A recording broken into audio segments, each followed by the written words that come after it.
extérieurement. Mais est-ce que tu prends autant soin de ton intérieur que tu le fais pour ton extérieur? Alléluia. Est-ce que tu prends soin autant de ton intérieur? Est-ce que chaque fois que tu dois sortir de chez toi ou à chaque moment chez toi, est-ce que tu regardes à ton cœur, à la lumière de la parole de Dieu? Est-ce que tu vis chaque jour comme étant le dernier? Et c'est la question que j'aimerais te poser ce matin. Est-ce que tu vis chaque jour qui passe sur la terre? Combien même tu ferais des projets pour demain? Parce que nous devons faire des projets pour demain avec notre Dieu. La Bible dit que Dieu a formé pour nous des projets. Et ces projets sont des projets de paix. Ces projets sont des projets de bonheur, afin de nous donner un avenir et de l'espérance. Donc si nous sommes en communion avec le Père, par son esprit, si nous sommes connectés à Dieu, c'est normal que nous ayons des projets, mais que ces projets soient des projets de Dieu pour nous. Donc d'abord, savoir quel est le projet de Dieu pour ma vie. Bien-aimés, nous sommes en train de vivre des temps spéciaux. Quand je regarde ce qui se passe, je tremble. En fait, mon cœur est de plus en plus attristé. Parfois, je n'ai plus de joie. Et je réalise que c'est l'expression du cœur de Dieu. Avec toutes les lois sur la pédophilie, avec la loi sur la bestialité, vous savez que dans certains pays aujourd'hui, les hommes se marient avec les animaux. En Afrique du Sud, j'ai vu une mère et sa fille se marier. Il y a l'inceste, et l'inceste a été autorisé. Donc j'ai vu une mère et sa fille se marier. Parce que non, nous nous aimons, nous ne voulons pas nous quitter. La fille ne veut pas quitter la maison de la mère. Ok, mais reste dans la maison de ta mère. Mais pas que vous soyez mariés et que vous ayez des rapports sexuels. Abomination sur abomination. Abomination sur abomination. Ma question ce matin, est-ce que pendant que le monde multiplie ces abominations, est-ce que pendant que nos dirigeants sont en train de mettre des lois pour que le diable règne, parce qu'ils veulent que le diable règne, parce que ce sont les serviteurs du diable, est-ce que pendant ce temps, l'Église se sanctifie? Pendant que le monde est en train d'aller dans la perversité, dans les actes immoraux, est-ce que l'Église se sanctifie? Est-ce que chaque jour qui passe, tu te sanctifies? Est-ce que tu vis chaque jour comme étant le dernier? Il y a des moments où nous vivons dans une certaine négligence, dans une certaine légèreté, parce que nous nous disons que nous avons encore le temps. J'ai encore le temps. Mais en fait, nous n'avons que le temps que Dieu nous donne. Nous sommes présents là maintenant, mais nous ne savons pas ce qui va se passer dans une heure de temps.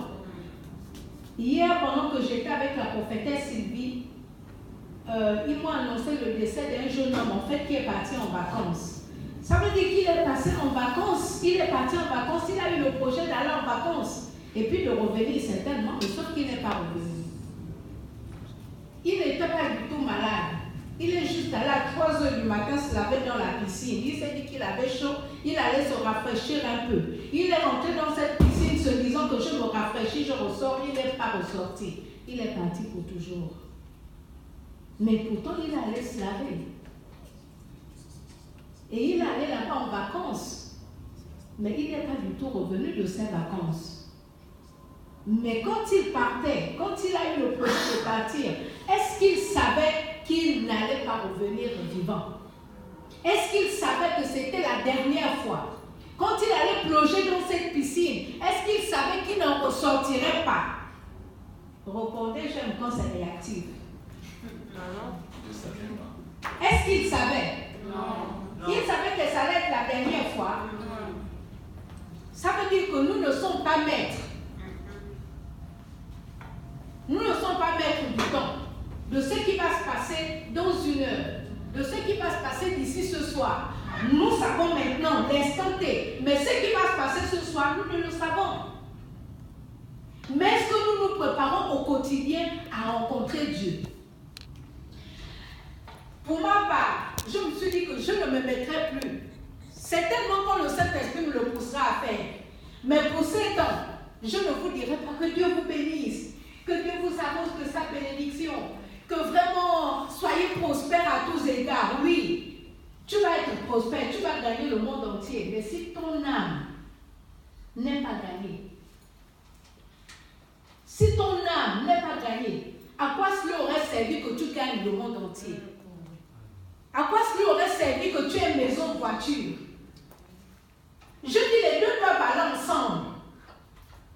Tu dois chercher premièrement à prospérer spirituellement.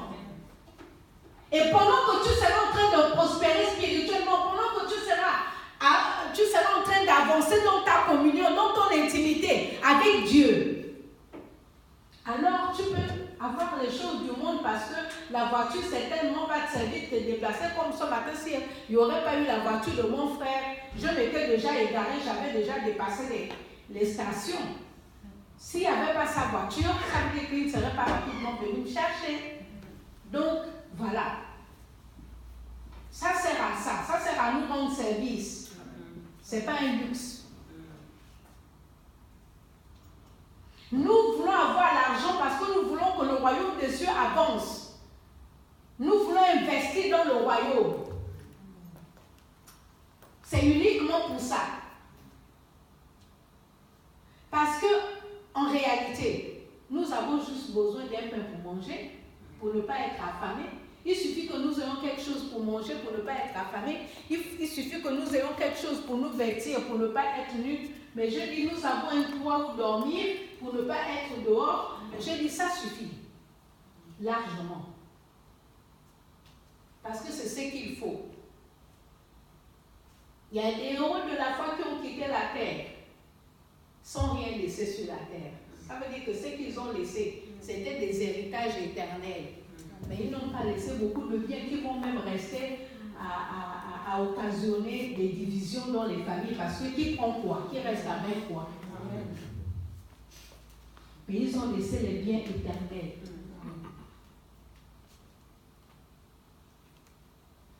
Qu'est-ce qui anime ton cœur?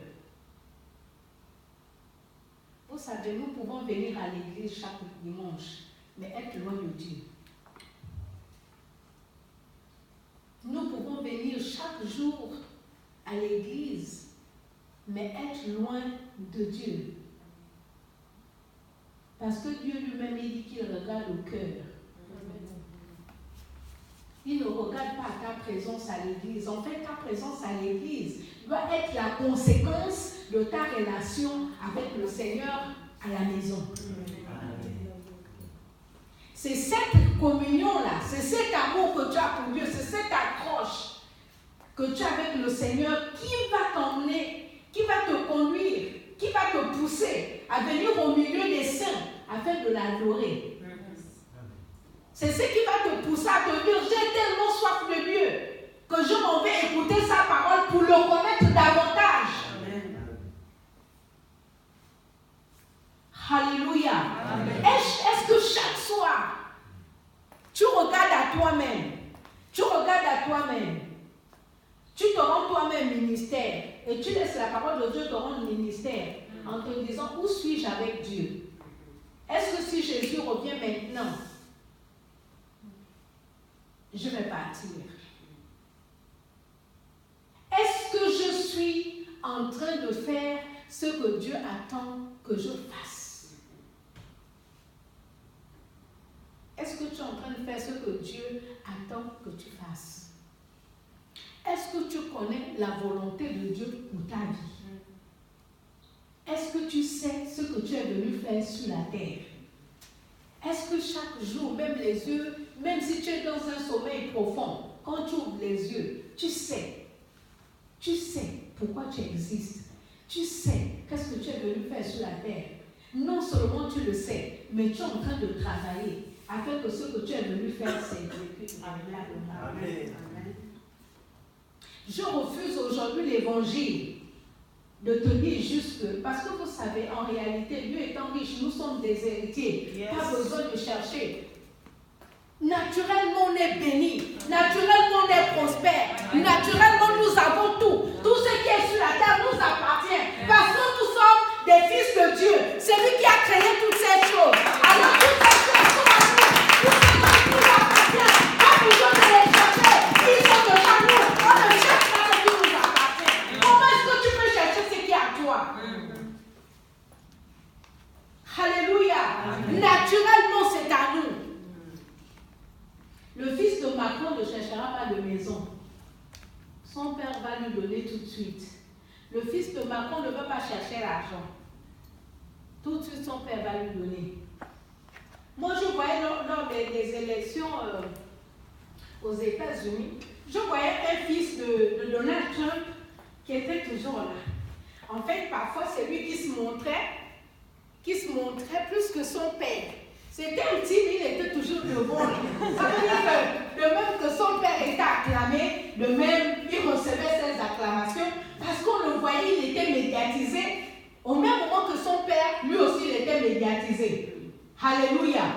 Pendant que Dieu est médiatisé, toi aussi tu es médiatisé. Yes. Dieu est riche, Dieu est riche. Amen. Parce que c'est ton père. Au fait, c'est ton père. Amen. C'est ton père. Et il a dit que nous sommes ses héritiers et les co-héritiers de Christ. Donc, au fait, pas besoin de se casser la tête. Ce que Dieu a est pour nous. Ça veut dire que si c'est la création, elle appartient à Dieu, c'est pour nous. Le jour que je suis venue en France, quand j'ai foulé mes pieds, j'ai dit, en fait, je ne suis pas étrangère. Ici, c'est mon pays. Amen. C'est le pays que lui a créé. Amen. Donc, il m'appartient. Yes. Je ne me considère pas en France comme une étrangère, c'est ma terre. C'est la terre que mon père a créée. Alors, pourquoi je vais passer du temps à chercher ce qui m'appartient déjà? Pourquoi je vais passer du temps à chercher ce que je possède déjà? Alléluia. Amen. Je dois prendre soin de mon cœur. Je dois chercher à quel niveau je me situe, à quel point, où suis-je par rapport à ma relation avec Dieu. Parce que je peux te voir là, je vais dire, mon frère, vraiment, il est consacré au Seigneur, alors qu'il y a plein de méchanceté dans ton cœur. Et ça, il n'y a que Dieu pour le voir. Je vais lire ce passage-là de Matthieu, chapitre 23, au verset 27. Que quelqu'un me fasse la lecture, nous fasse la lecture, Matthieu 23, chapitre 23, verset 27.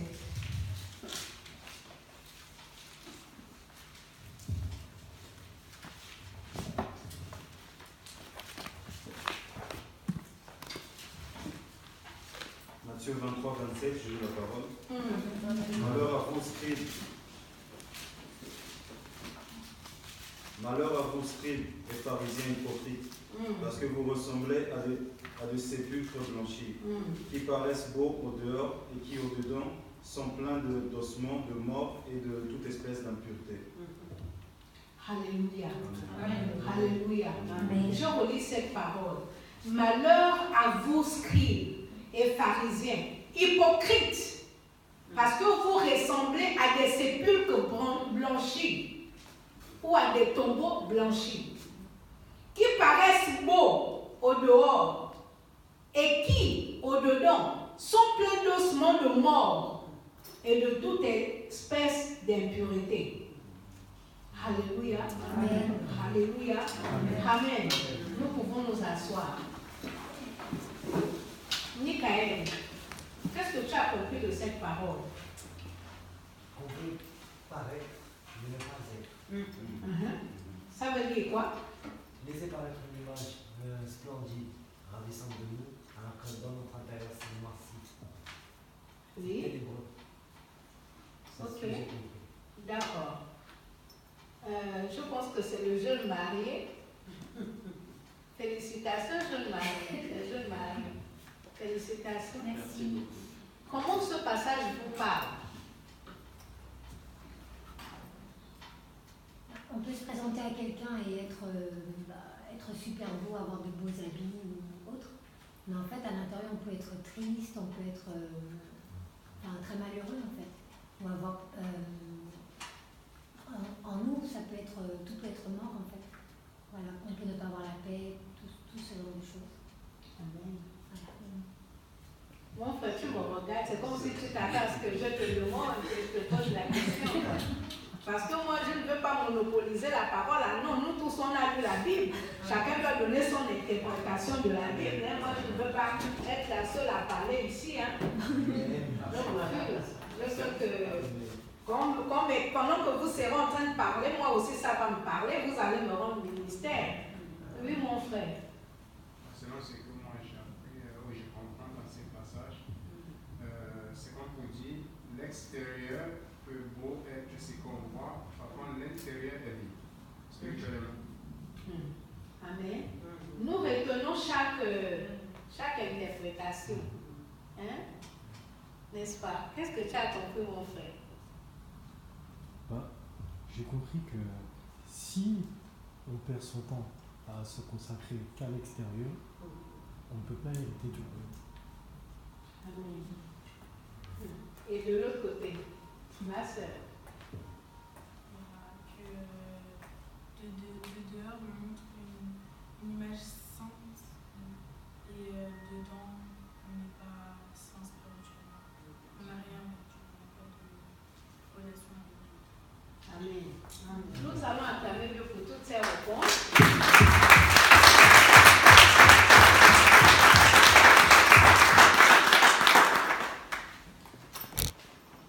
Je suis étonnée. Souvent, quand on va dire, si je dis à ma soeur là hypocrite, ma soeur va commencer à dire le pasteur Révoni m'a insulté.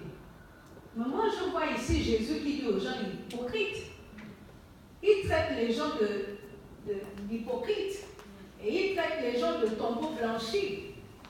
Alléluia. Amen. Vous savez, quand on parle de tombe chez nous, ça veut dire que dans la tombe, on a enterré quelqu'un, non? Oui. Une personne est morte et puis on l'a enterrée et la personne est dans la tombe.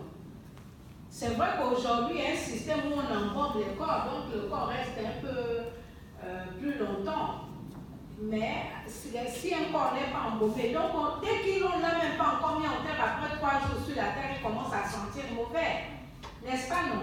Il commence à sentir mauvais parce qu'il commence à... Bon, je vais dire des mots crus comme ça, là. Je ne veux pas chercher un français il commence à pourrir. Il commence à se décomposer. Et il sent mauvais. Je m'arrête là pour dire que parfois, alors que quand on voit le tombeau où on a mis parfois la personne, c'est tellement orné. Son caveau a tellement été bien fait que quand on arrive, c'est tellement beau à voir. Mais en fait, qu'est-ce qu'il y a à l'intérieur? Il y a de la pourriture. Il y a de la saleté. C'est la pourriture. Parce que la chair a déjà pourri en fait. Mais pourtant, dehors semble bien construit. Mais sauf que, à l'intérieur, c'est la pourriture. Il y a déjà on appelle ça comment? Les asticots, n'est-ce pas? Mais parfois c'est ce que nous sommes. Parfois nous paraissons beaux et belles à l'extérieur, surtout quand nous venons même à l'église, nous savons, nous sommes vraiment bien habillés, on paraît beau, on se parfume. Pour nous les femmes, on se met des maquillages, donc on brille. Mais qu'est-ce qu'il y a à l'intérieur? Quand Dieu regarde l'intérieur, qu'est-ce qu'il voit? Est-ce que c'est la pourriture? Je me souviens de quelqu'un, cette personne-là, c'était un homme de Dieu, c'était mon pasteur. Moi, je vous dis les choses comme ça. C'était mon pasteur qui vient me voir à mon lieu de travail au Gabon. Et puis, j'étais encore beaucoup plus jeune. Et puis, il me dit, Yvonne, tu sais quoi? Parce que bon, j'ai toujours eu une relation très proche avec mes pasteurs. Ça veut dire que Dieu savait déjà que certainement j'allais le faire. Donc, il a permis que je sois souvent vraiment dans l'intimité des pasteurs. Donc, il vient me trouver et puis il me dit, Yvonne, tu sais. Et puis, en fait, il le dit avec fierté. Il me dit, tu sais, je ne comprends pas les filles d'église qui viennent me draguer. Et tout ça, il y a des filles qui viennent me draguer à l'église. Et c'était vrai parce que plusieurs fois, je lui avais dit, je ne veux pas que tu reçoives les filles qui viennent te demander des entretiens là. Reçois-les avec ta femme ou reçois-les avec une de tes collaboratrices. Mais je ne veux pas que tu les reçoives seules parce que j'avais déjà discerné qu'elles n'allaient pas parce qu'elles avaient des problèmes, mais elles allaient servir l'homme de Dieu. Donc, lui-même, il me dit, elles viennent vraiment, elles ont le courage de me dire qu'elles m'aiment, qu'elles sont amoureuses. Et je lui dis, ah bon, il me dit que dis-moi, est-ce que je suis devenu beau? Est-ce que je suis devenu plus beau? Je lui ai dit, je reprends à cette question tout à l'heure, quand je finis de travailler, je passe à l'église. Et donc, je suis passée à l'église et puis je l'avais trouvé à son bureau. Et je lui dis, pasteur, je suis venu répondre à ta question. En fait, pasteur, tu n'es pas devenu plus beau, tu es toujours pareil, mais il y a quelque chose qui a changé. Je dis que tu es pourri de l'intérieur et les mouches ne suivent que là où c'est pourri. Amen. C'était mon pasteur, mais je lui ai dit la vérité parce que si je ne le lui dis pas en tant que collaboratrice proche, il va le lui dire. J'ai dit non, c'est ton intérieur qui est pourri et comme il y a de la pourriture à l'intérieur, cette pourriture attire les mouches. Parce que Jésus-Christ pouvait attirer les foules, mais ces foules venaient parce qu'ils avaient soif de guérison, parce qu'ils avaient soif de délivrance, parce qu'ils avaient soif de la parole de Dieu, parce qu'ils voulaient se réconcilier avec Dieu. Et c'était jamais pour convoiter Jésus, pour coucher avec Jésus. Donc s'il y a les sœurs de l'église ou les frères de l'église qui viennent te voir juste pour coucher avec toi, mais pose-toi la question, il y a quelque chose qui ne va pas. Ça veut dire qu'il y a un peu de pourriture quelque part. Parce que quand tu dis la sainteté de Dieu repousse les gens. C'est la vérité. J'ai vécu ça pendant des années, à peu près pendant 3 ans. Je m'étais rendu compte que pendant 3 ans, personne ne venait me draguer. Et à un moment, j'ai cru que c'était un problème. Quand on avait reçu un serviteur de Dieu qui on savait que c'était vraiment un serviteur de Dieu. Je suis allée me confier à lui pour dire qu'il est déjà décédé. Je lui avais dit vraiment, docteur Tarif, je ne comprends pas. Je ne comprends pas. Ça fait 3 ans. On ne me drague pas. Aucun homme ne m'arrête pour me draguer. Il m'avait regardé, c'était mis à rire, il m'a dit, c'est votre degré de sanctification. Quelqu'un ne peut plus venir se tenir devant vous et vous dire n'importe quoi. Amen. C'est l'indicatif que vous marchez avec Dieu. Alléluia. Amen. Ça a été pour moi finalement un baromètre. Quand je voyais que maintenant les jeunes gens venaient vers moi, même les plus jeunes, pour me dire non, je savais déjà que donc quelque chose ne va pas. Il faut que je règle tout de suite avec Dieu. Il y a quelque chose qui ne va pas. Je commence à attirer les mouches. Alléluia. Amen. Qu'est-ce qu'il y a dans ton cœur? Jésus, en regardant ces hommes-là qui paraissaient beaux à l'extérieur et qui parlaient de la loi, des scribes, quand il les voyait, il voyait leur intérieur, ils paraissaient beaux, ils paraissaient serviteurs de Dieu. Mais Dieu a dit que vous êtes hypocrites parce qu'à l'intérieur, il n'y a rien. C'est la saleté. À l'intérieur, c'est le péché. Vous êtes souillés. Quel est l'état de ton cœur? C'est ma question ce matin. Est-ce que si Jésus revient maintenant, tu pourras partir avec lui? Quel est l'état de ton cœur? Est-ce que chaque soir, quand tu rentres, toi-même, tu fais la rétrospective de toi? Quelles sont les paroles que tu as eu à prononcer dans la journée?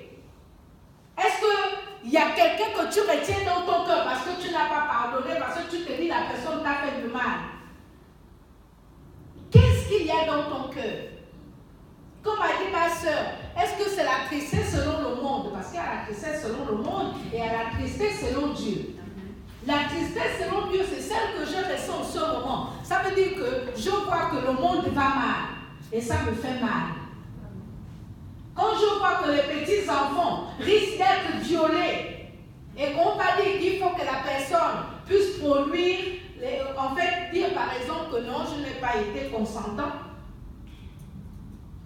Quand je vois que les femmes, l'inceste, quand je vois l'homosexualité, quand je vois la pédophilie, quand je vois comment le mal va mal, comment ils ont érigé au niveau des États-Unis, au Pentagone, une statue de Lucifer avec les cornes. Ça a été inauguré il n'y a pas longtemps. Quand je vois ça, mon âme est triste, je pleure. La tristesse selon Dieu. Mais la tristesse selon le monde, c'est la tristesse où je n'ai pas ci, je n'ai pas ça. Les choses que tu n'as pas dans le monde te causent de tristesse. Qu'est-ce qu'il y a dans ton cœur?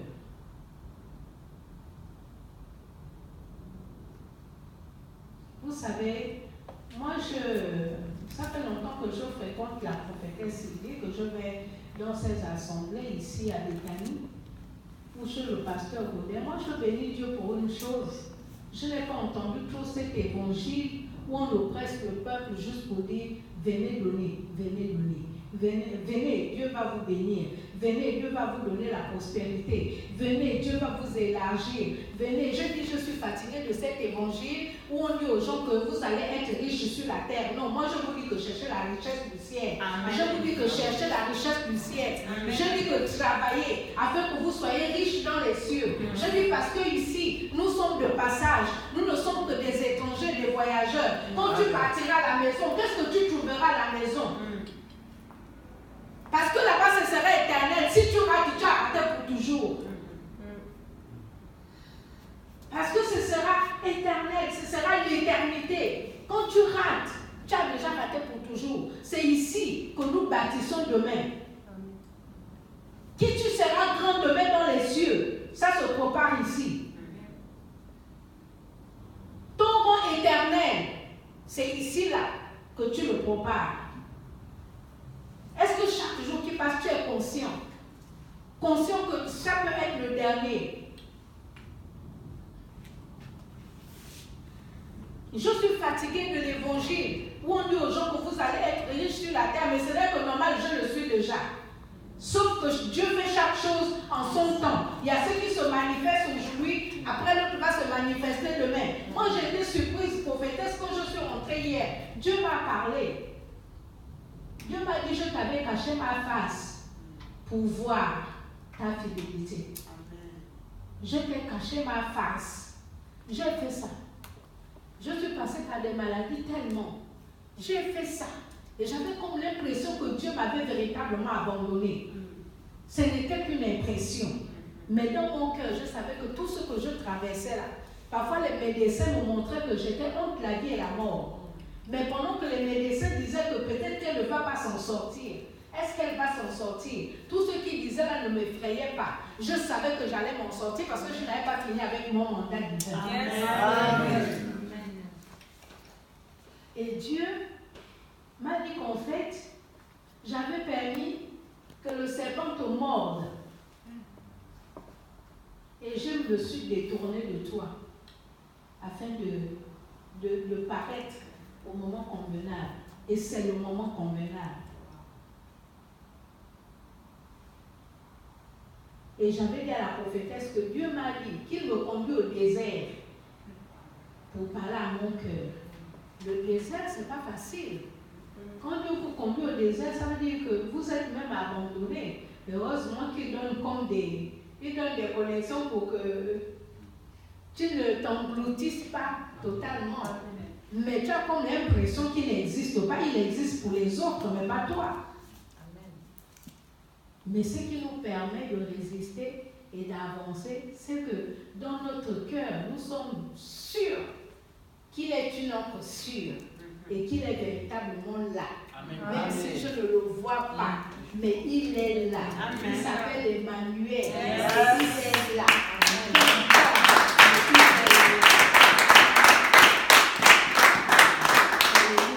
Amen. Donc ne ressemblez pas au tombeau blanchi.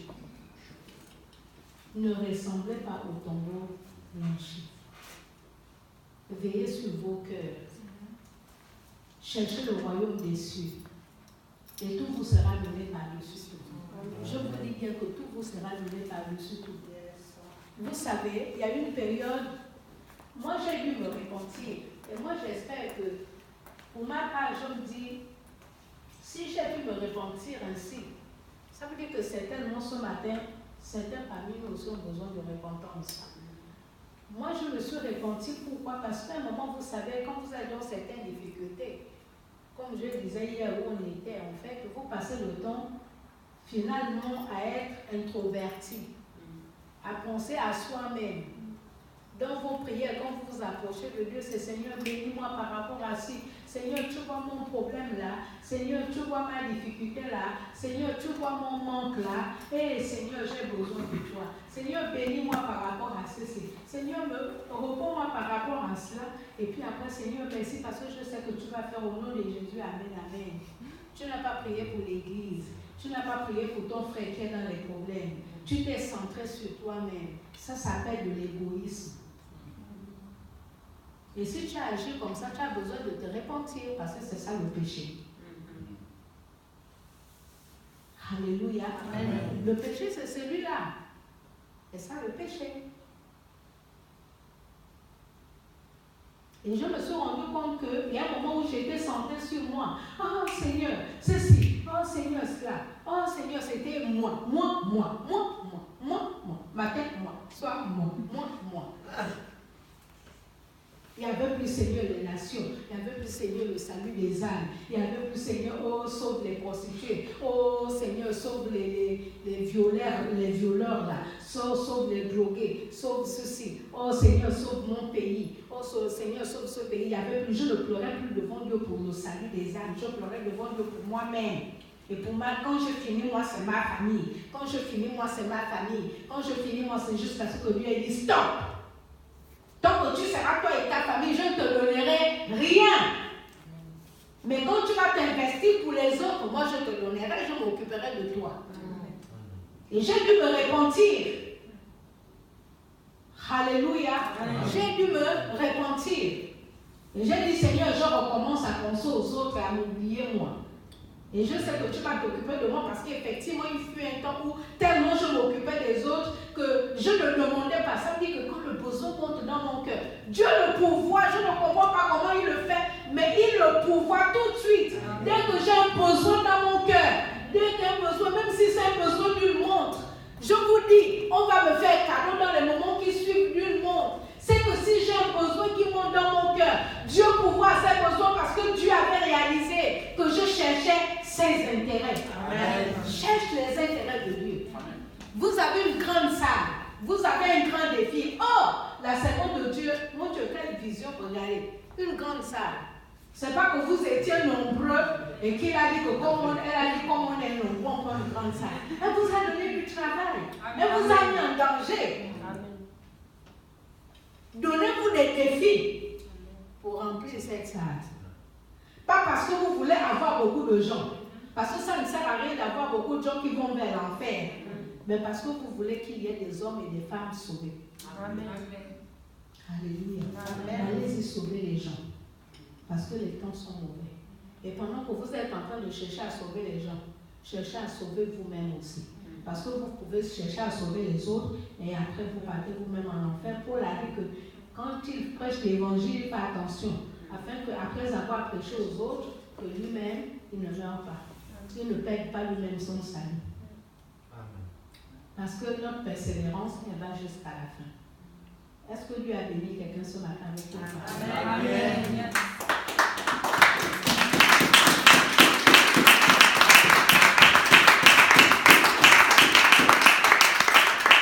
Nous allons nous lever, nous allons prier. Si tu as besoin de te repentir, repens-toi devant Dieu. Mais ce matin, prends la résolution de veiller sur ton cœur. Ce matin, prends la résolution de nettoyer ton cœur. Prends la résolution de rechercher le Seigneur et de rechercher premièrement ses intérêts et son royaume. Prends la résolution de chercher à savoir qu'est-ce que tu fais, quelle est la volonté de Dieu pour toi, qu'est-ce que tu fais sur la terre, afin que tu ne sois pas là comme si tu étais à l'aventure. Non, il n'y a aucun aventurier ici. Nous sommes venus pour accomplir un dessein et il faut qu'il soit accompli. Alléluia. Je te donne quelques instants pour prier. Parle à Dieu.